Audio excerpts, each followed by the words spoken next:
You're listening to Frontlines, a podcast for the people that truly make mountain biking happen. Not the riders, racers, or product designers, but the builders, advocates, and the often forgotten board members of your local mountain bike trail association.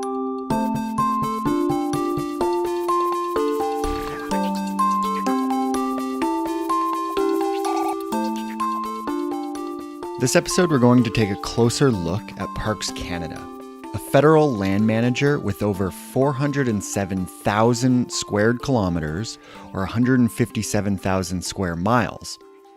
But before we get to that, I want to recognize a few milestones that the podcast has recently achieved. Last week was officially 1 year since the launch of the podcast, and our very first episode came out on November 18th of 2016. And just a few days ago, the show has officially surpassed 1,000 subscribers. And I want to thank all of you for listening. And I especially want to thank everyone who has contributed, left reviews, or donated. Your support means everything. As always, I'm your host, Brent Hillier. And not only is this episode 29, but this is also season 2 of Frontlines.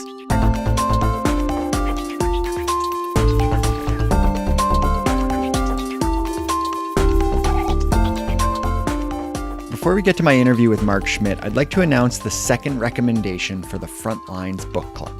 This book was recommended by Bruce Alt from the Central Arkansas Trail Alliance, who we heard from at the end of last episode. The book is The End of Membership as We Know It, Building the Fortune-Flipping Must-Have Association for the Next Century, and it's by Sarah L. Sladek. The book focuses on professional membership associations, but many of the lessons and highlights can be applied to a trail association as well. If you want to read the book and support the show at the same time, then visit the book club page at frontlinesmtb.com and click on the book to purchase it from Amazon.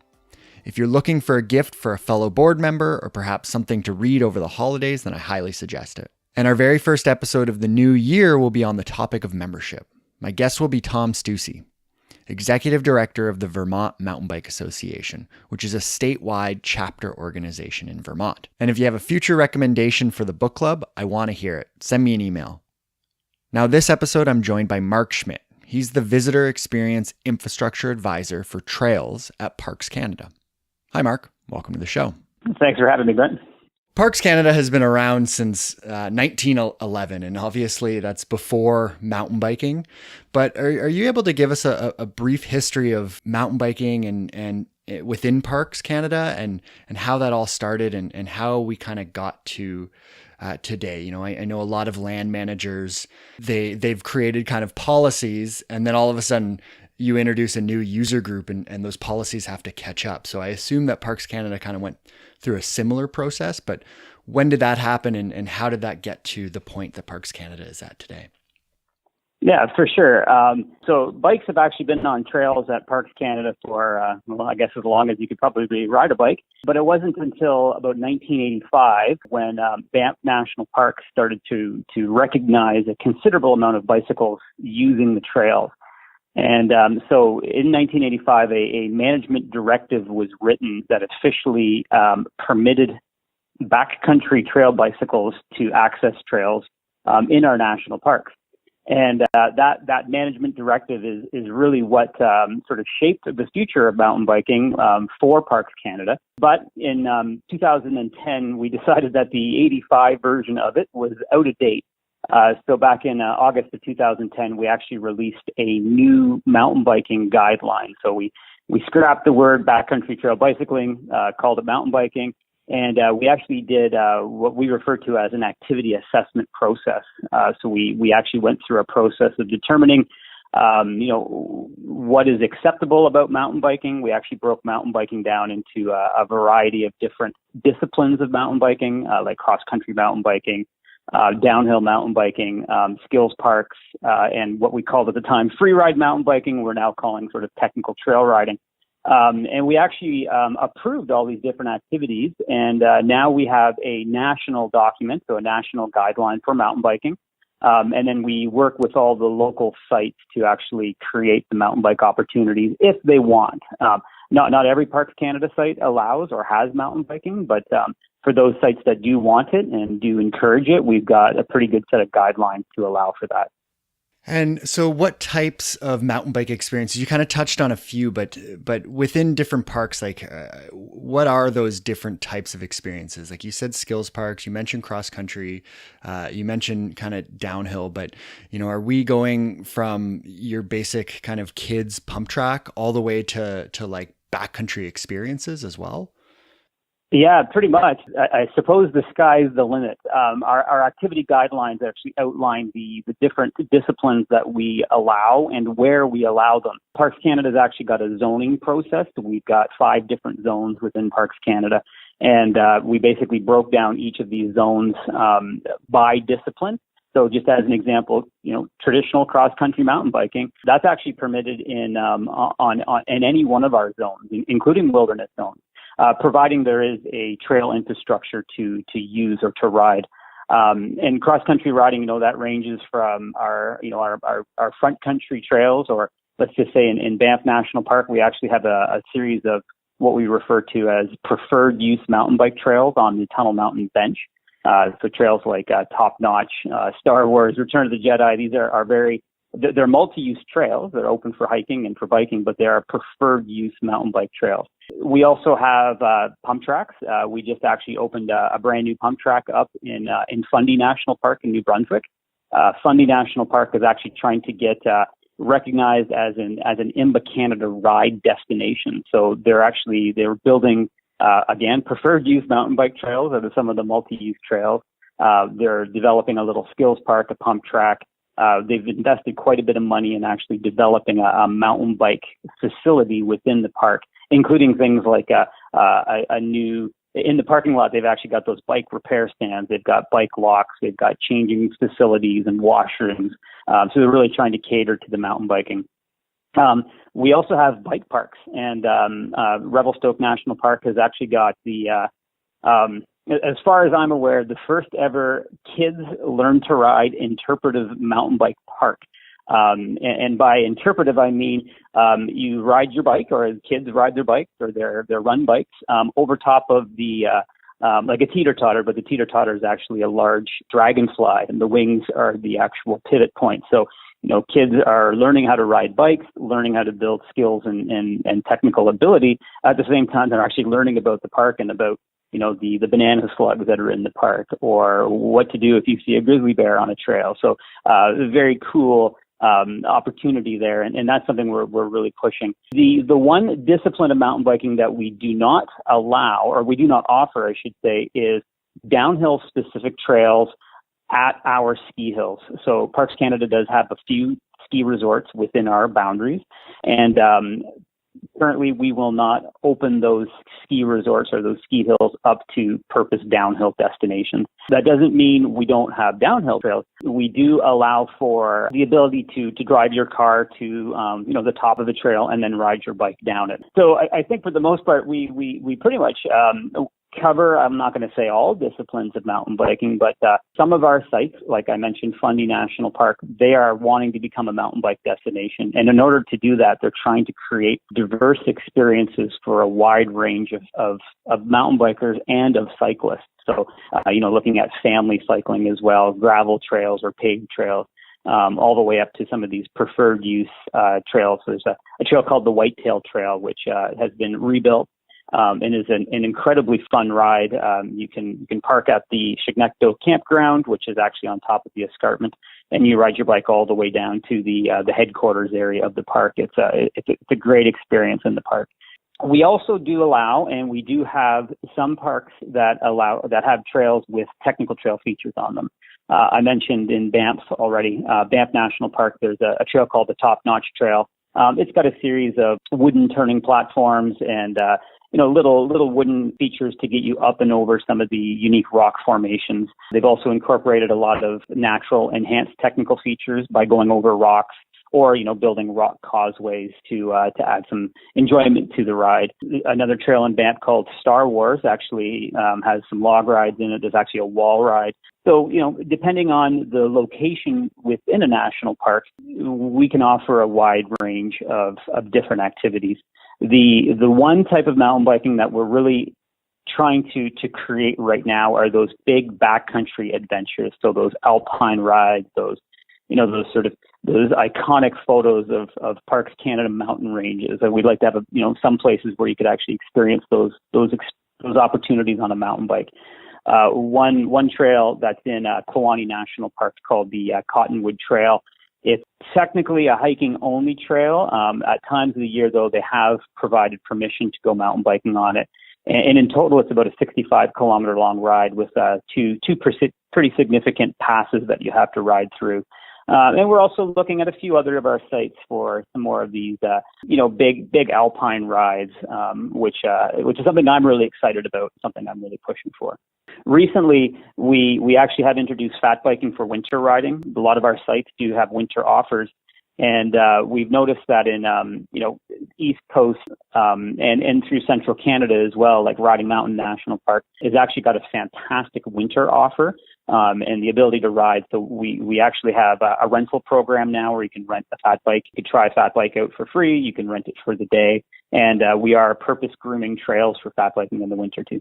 That's awesome. In the United States right now, we're seeing kind of the wilderness topic become very divisive, and you mentioned that alpine riding, and so it sounds like this is the case, but you believe that there is a place for still being able to protect alpine areas, but also allow mountain bike recreation within some of those alpine areas. We can do both. Totally, we can. I think I did spend a lot of time in the U.S. working on mountain bike trails and know very firsthand sort of some of the wilderness issues. And definitely, I think if we build our trails, if we design our trails and build our trails properly, and then we actually manage the activity, there's definitely room for it. There's concerns. Obviously, there's wildlife concerns. There's impacts if things aren't designed properly, but with every concern, there are solutions. And I think that there would be great opportunities and great solutions to allow for some of these experiences, especially these alpine experiences. Parks Canada, by the sounds of it, they're really embracing mountain biking, but are you also keeping areas reserved for more primitive forms of travel as well? Oh yeah, definitely. We definitely aren't opening every one of our trails to mountain biking. Typically, like this guideline and these activity assessment processes that we go through, that's where we really determine where we want bikes and where some places we don't want bikes. Some places are they're meant sort of for more of the traditional types of activities for trail use, like hiking or horseback riding in the backcountry. And that's just part of the trail planning process. When we go to a site and we start to look at their network of trails, we really do a full analysis of who the users are, what the experiences that they're looking for, and where we can provide these experiences. And to be honest, some of our big backcountry stuff, if the trails are good, but they're not really meant for mountain biking, and a few people might get enjoyment out of it, but they're probably not the greatest adventure. Whereas we could probably build something, or we've probably got other opportunities within that same park that would be a lot more enjoyable on a mountain bike. Like, the whole idea of having to push your mountain bike up a completely, a challenging steep hill going up a mountain, it might be fun once, but I think there are better opportunities and better trails for us to have mountain bikes in backcountry. And like I'm a backcountry user. I do a lot of backpacking. And, there are places where I am looking for that solitude and remoteness. And, I think that we can really come up with a good system where we can have all experiences within a site, within a Parks Canada site. In addition, are all wilderness areas within Canadian parks, are they open for recreation and or are there some areas that are strictly kind of reserved as protected spaces? Like as a hiker, can I go into any area within a park, or do you actually protect some spaces from people? Yeah, so we, like I mentioned, we've got 5 different zones within our parks. Wilderness zone is actually our level 2 protection. Our highest level of protection is actually what we call special preservation. Special preservation, or zone 1, is typically a place where we limit anybody. If there's a trail that's going through special preservation, we may attempt to relocate that trail to move it out of that zone. But if the trail exists and we can't move it and it's traditionally been a mountain bike hiking trail, then yes, you could potentially go through it. It's quite rare that we have anything within these special preservation zones. They're usually quite remote within a park, or if they're not remote, there's something super special that's being protected, and people just respect that we have these special preservation zones. Wilderness being our second, or zone 2 is our second highest level of protection. But we actually allow quite a few trails within our wilderness zone. So we have a classification system, our Parks Canada trail classification system, which is broken into two pieces. One piece of the classification system is our trail types and how we manage our trails. The second piece is our trail rating, so how we inform visitors about the experience they're going to have on the trail. But we actually have made room for different types of trails within different zones. So, for instance, a Type 1 trail, which is our most highly developed trail, something that could be wider, it could be paved, it could be hard packed or surfaced, we'll actually allow for those within our natural environment zones, our outdoor recreation zones, or our park service zones. So our, park service was where we put roads. Outdoor recreation, as it sounds, it's the place we allow people to recreate. We do have some situations where we actually do have Type 1 trails within a wilderness zone, but those are pretty rare, and those are under pretty special circumstances. Our Type 4 trail, which is our most primitive trail, quite often a Type 4 trail, would have very basic construction, if any construction at all. And those are the types of trails that we'll typically see within our special preservation or our wilderness zones. So to go back to those 5 zones, what would be the deciding factor between a zone 4, a wilderness zone, and that zone 5? Yeah, that's a great question. Typically, the special preservation zones are areas that have been identified, for special preservation. So, chances are it's something that is incredibly significant.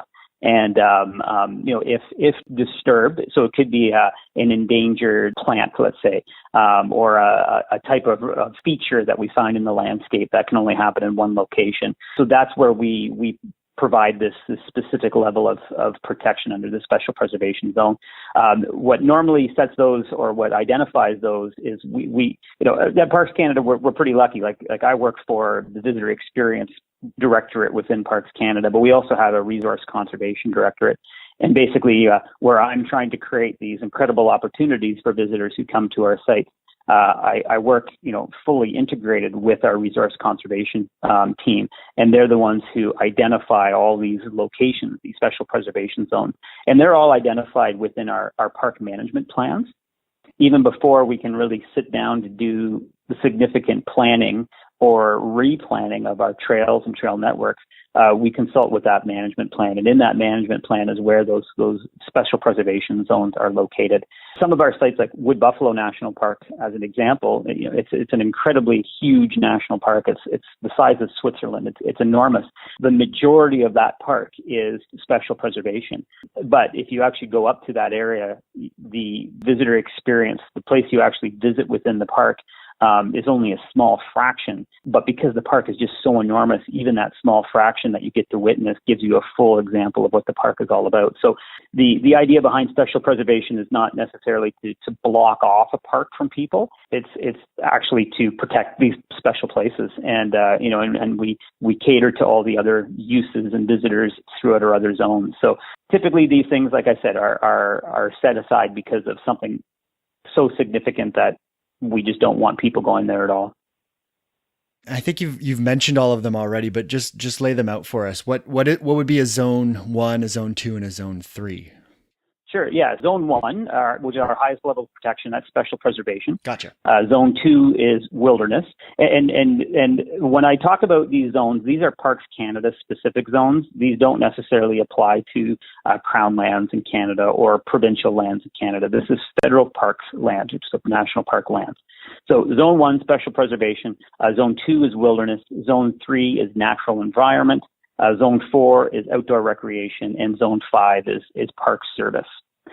So, in order, Zone 1, our highest level of protection, our absolute level of protection, versus a Zone 5, which is Park Service. So if you're driving down the Trans-Canada Highway through Banff National Park, you're in a Zone 5. So roads, facilities, that type of thing. And then in your... Yeah, town sites. And then in your Zone 4, that's where you're going to find your skills parks and ski resorts. Yeah, definitely. We would find skills parks are found within the Zone 4s, Zone 1s, and Zone 4s. So what's new for 2018? What kind of things can we expect? So moving into 2018 and even beyond that, there's actually a lot of pretty cool things happening. I've already mentioned Fundy National Park. Fundy is kind of a unique situation. It's a park that it's obviously the highest tide. It's a spectacular park. But back in 2010, 2011, we created a plan for the park, and we determined that the park wanted to become this mountain bike destination. And we put together this sort of this rough idea of what we wanted the future to look like. And fortunately, in the last several years, Parks Canada has been provided with some infrastructure funding for doing some repairs to a lot of our sites. And through that funding, we've been able to reinvest into some of the trails. So I've mentioned already, I don't want to talk too much about Fundy. I don't want to talk it up too much, but the new pump track that's just been opened, the new trails, the new multi-use trails, the new purpose-built trails are fantastic. But that's just one great example. In PEI National Park, who would have thought to go mountain biking in Prince Edward Island, but it's got some fantastic mountain biking. And we just recently opened up an area there called Robinson's Island, which is a family mountain bike trail. It's a 5 kilometer long trail with a series of optional technical trail features. But what's really cool about each of these features is before you actually ride it, you are basically forced to stop. And there is a sign, and it's a teaching sign. So it actually tells you how to ride over a rock or how to ride down a long, log skinny. So the whole purpose is that, it's something that kids can get out and they can ride with their parents. And it tells you how to ride all these different features. So we're definitely doing a lot more of that kind of stuff. So, the bike park that we built in Revelstoke, it's more about just getting kids into mountain biking, learning about the parks that they're in, learning about the environment they're in, but doing so in a way that they are enjoying themselves. And as we move into the future, we've got some fantastic new mountain bike opportunities, which will be coming up.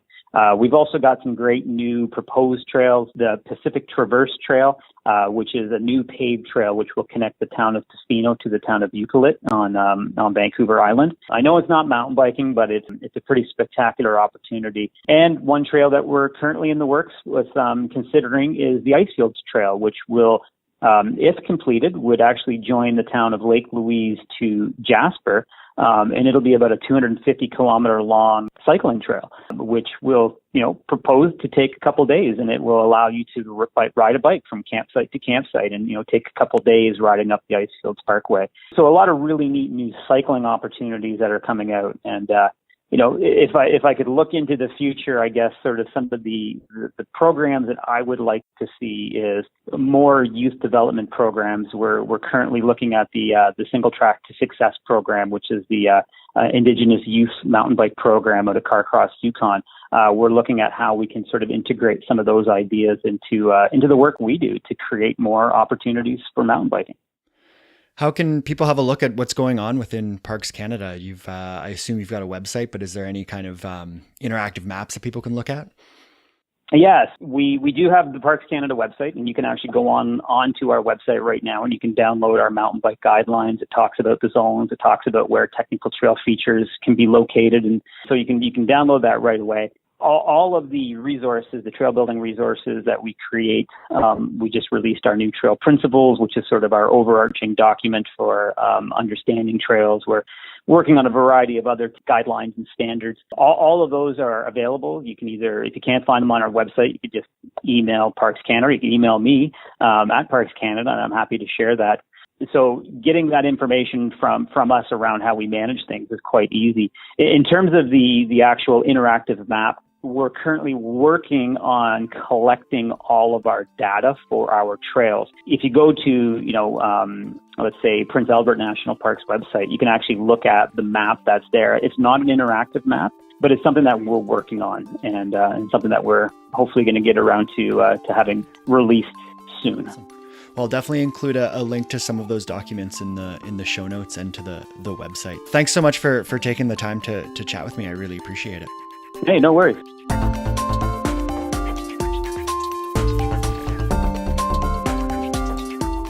Mark mentioned an interpretive skills park in the Mount Revelstoke National Park.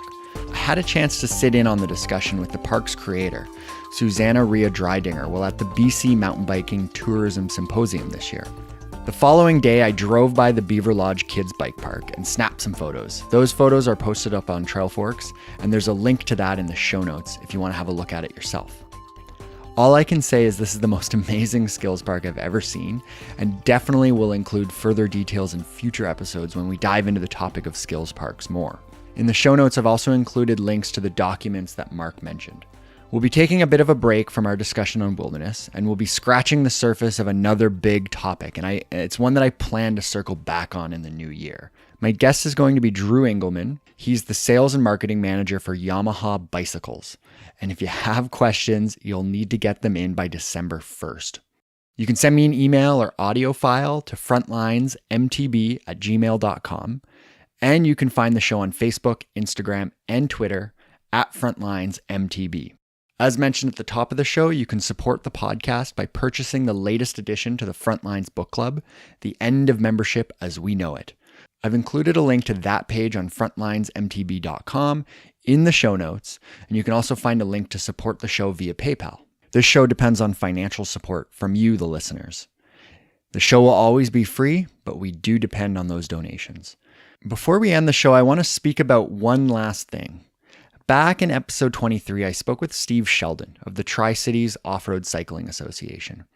The episode was part 1 on a series about the cycling industry, and it was titled, Has Media Gone Rogue? The question being asked was, how can we stop mountain biking media from essentially shooting mountain biking and the work that we do as advocates in the foot with inappropriate articles, photos, and videos? I certainly didn't think that episode would be the end of this discussion. And last week, Jay Darby of MTB Co. out in Kelowna sent me a link to a video on Vital Mountain Bike titled A Neighborhood Rut Track Session with Cam McCall, Kyle J., and Carson Storch. The video and article explicitly state that this time of the year is great for going to your local neighborhood suburban park and raking in a soft line to practice your drifts and corners. I've reached out to Vital, Trek, Lone Wolf Productions, and Cam McCall. The last two I haven't heard back from, and the conversation with Trek, and Vital more specifically, has essentially stopped. I know you as a volunteer are busy, but now that there's more than 1,000 of us, and as that number continues to grow each day, it's time to start letting the rest of the mountain biking world, mountain bike media, and the cycling industry understand that if they want trails, then those trails depend on our hard work. I've linked the video in the show notes. I want you to have a look at it. And if you're upset by what you see, I want you to send me an email stating why. I'm going to take all of those responses and send them to the groups that I mentioned earlier. As always, music is by Lee Rosevear and production notes by Jennifer Pride. And finally, I'm Brent Hillier. This is Frontlines. Thanks for listening and happy trails.